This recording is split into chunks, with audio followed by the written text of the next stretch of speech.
We brought up many issues, and I think the Minister has taken note of what we're trying to do, and it may be a 1-2 stage process. I don't really want to comment too much, but I think both Irene and me were very happy that we were able to get our message across and get what we're trying to create. Honestly, it doesn't really matter what we call it, KLIA2, LCCT, whatever. The main message is to promote the fact that we're a low-cost hub. That's what we want to do. Putting KLIA2 integrated hub to someone in Australia means nothing.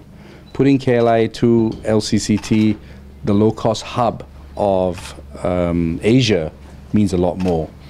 So I think Irene produced a very good proposal, and we're happy that we were listened to. And I think there were other issues brought up, and we just hope that there's more dialogue between us and Malaysian airports, and that Malaysia wins. What are you referring to when you mean 1-2 steps? Wait for the 1-2 steps. But Okay. you agreed to the name change? Sorry, no, we never went in there for a name change. We went in there to get the message across that we want to promote to the world, whatever it's called, LCCT, KLIA2, it's a low-cost hub. That, I think, has been understood very clearly by the Minister, and I think he agrees on that. But it's not right for me to say that. I think you're best to ask him. But certainly the message that 98% of flights in KLIA2 stroke LCCT is low-cost flights. So we want to promote to the world that this terminal, whatever it's called, is a low-cost hub. So our disagreement has not just been on the name chain, it's been on the fact of calling it a low-cost hub. Malaysian Airports says it's an integrated hub. We say it's a low-cost hub. Integrated hub, it's not integrated with Terminal 1, with KLIA1. I'm not even sure what it's, actually the other terminal is called MTB, right? It's not even called KLIA1. So we think we were successful in getting that message across, and let's see what happens. But it was a good meeting, I think. Okay?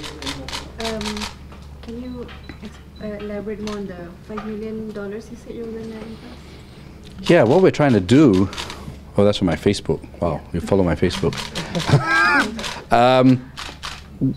All right, let me explain it again. The purpose of this whole campaign is to get more foreigners to use Malaysia as a hub. Right now they're using Singapore predominantly, right? So Indonesians will fly to Singapore and then fly to Australia.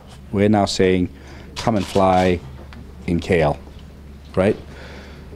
If you go to Singapore right now and tell Singaporeans, we have a great hub, 99% of them don't know because we've never promoted it. So we have to promote to Singapore that it costs a lot less to fly to Incheon or Australia on AirAsia via KL than it is to fly from Changi.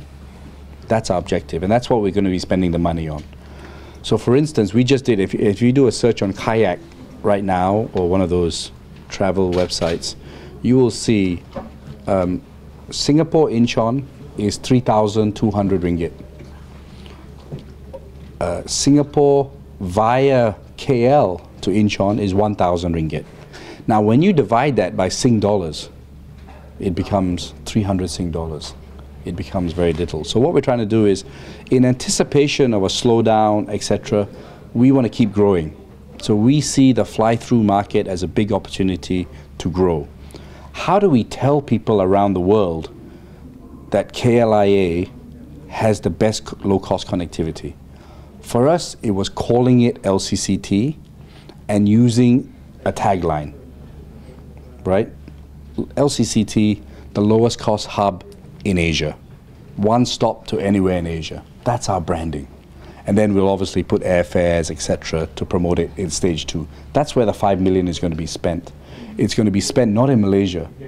It's going to be spent in other countries to promote that we are like Dubai. Now the second stage of this campaign is if people come to transit here, maybe they'll stay 1 or 2 days, like in Dubai. Dubai was originally just transit. You come, take the flight, go off. But now people are spending 1 or 2 days. shopping in Dubai, go to a beach resort, etc. And that was the same in Singapore. Singapore was a 1-2 days. If we can get 20, 30 million people to come and spend 1 or 2 days more in Malaysia, that's great for our economy. So we think we have to promote KLIA as a low-cost hub. Whether it's called KLIA 2 LCCT, honestly, is irrelevant as long as we can promote it as a low-cost hub.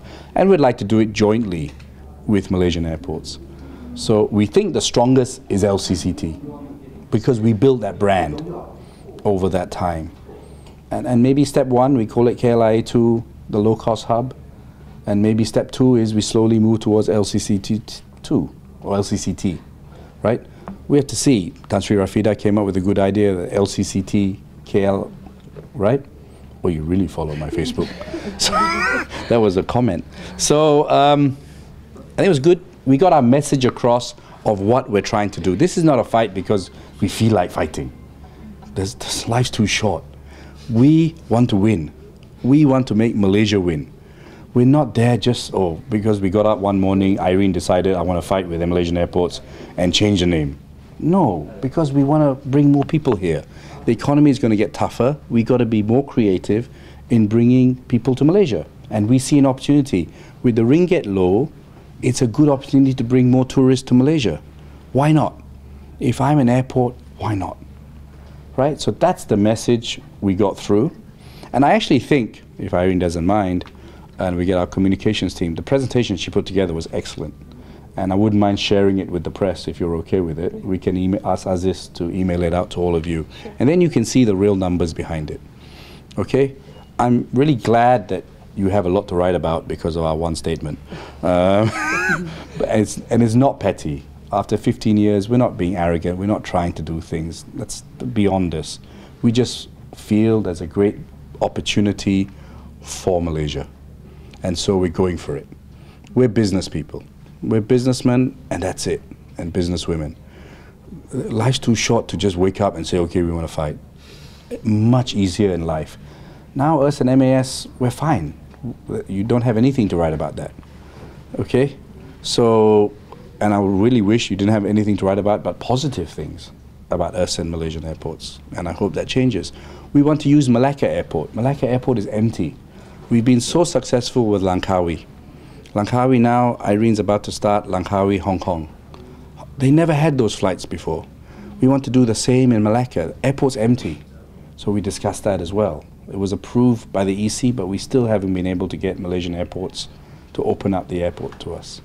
So we talked about a few issues like that. Obviously, the airport itself, KLIA 2, LCCT, whatever we want to call it, TV8 terminal, has a lot of issues, right? We also talked about auto bag drop.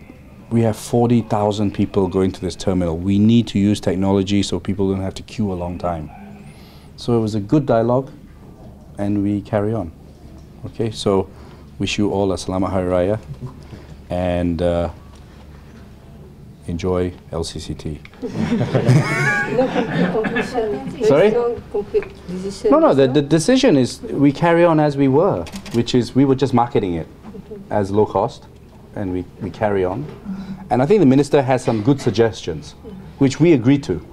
What is that? Well, I think it takes two to tango. Let's see if we can get Irene's best friends to agree. Okay, Irene's very sad today, but she was not invited to the 18th anniversary of KLIA. So she's a little bit quiet. So is it meaning to say that AH is still using LCCT? Yeah. Yeah, still remain. Yeah. Okay. It's our own internal marketing campaign. Okay. And we're not, again, I reiterate as I did yesterday, we cannot change a terminal name. It's not us. It's not for us to change. We don't own it. And we think if there's a way that we can both work together, and I think the minister's come up with some good suggestions. We are happy to follow the minister's suggestions. Good suggestions. So let's see. Okay, we're very nice, sweet people.